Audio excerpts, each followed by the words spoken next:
Galatians 2:14. But when I saw that their conduct was not in step with the truth of the gospel, I said to Cephas before them all, Cephas, I keep going back and forth between those pronunciations, if you, though a Jew, live like a Gentile and not like a Jew, how can you force the Gentiles to live like Jews? So let's read some of my comments. What does Paul say to Peter? Look at this sharp, stinging rebuke. If you, though a Jew, that is a Jew by birth and not a convert, right? If you, though a Jew, live like a Gentile and not like a Jew, and then he continues later on. And so let's read my commentary. Top of page 95. In what way is Sha'ul accusing Peter of living like a Gentile, right? This phrase, you live like a Gentile, not like a Jew. Well, here's the way I see it. From the inner circle perspective of those who apply Torah to their lives on a daily basis, to live like a Gentile would mean to invite non-Jews into close quarters where table fellowship is likely to take place.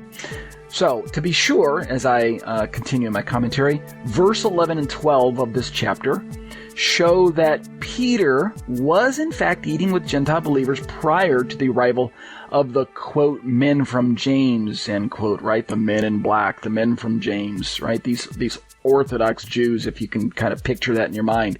These really strict Jewish men who towed the Jewish-only party line that Jews should only kind of schmooze or mingle with Jews, and especially have table fellowship only with Jews. From a sectarian point of view, like the one obviously held to by those in opposition to Gentile inclusion, right? Those men from James would be included in this description. To eat with Gentiles was simply taboo. It was not against the law, but it was taboo. It was not acceptable if one wished to toe the Jewish party line accurately. Paul's phrase, to live like a Gentile, when Paul says this to Peter, it most certainly does not, in my understanding, it does not mean that Peter ate food that was clearly proscribed, that is clearly prohibited by the Torah. Right? Recall Peter's confession to God in Acts chapter 10, verse 14. If that's Peter's position, then why do we have to assume, like the traditional Christian commentaries do, that Peter was actually eating non-kosher food with these Gentiles? The text doesn't say that he was eating non-kosher foods. So I think that's a mistake to read that into this particular passage. So to live like a Gentile, I don't think it means that Peter was adopting non-kosher food standards at this point in time.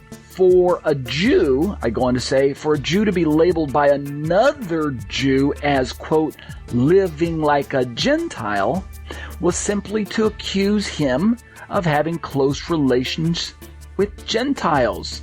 This particular sentence right in the middle of my paragraph here, this is kind of the key to understanding this particular exchange between Peter and Paul. Because Sha'ul stressed the equality of Jewish and Gentile covenant membership via Messiah Yeshua, right? Listen up. Paul stressed, in fact, this is a central theme in Paul's letters, the equality of Jewish and Gentile covenant membership via Messiah Yeshua. Because this is one of Paul's central pillars of his theology, it is not a peripheral issue, people. It is a central part of Paul's theology.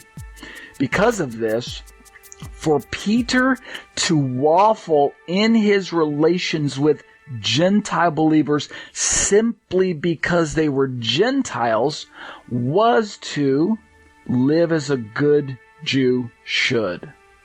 Only from the perspective of the prevailing Jewish thinking of his day.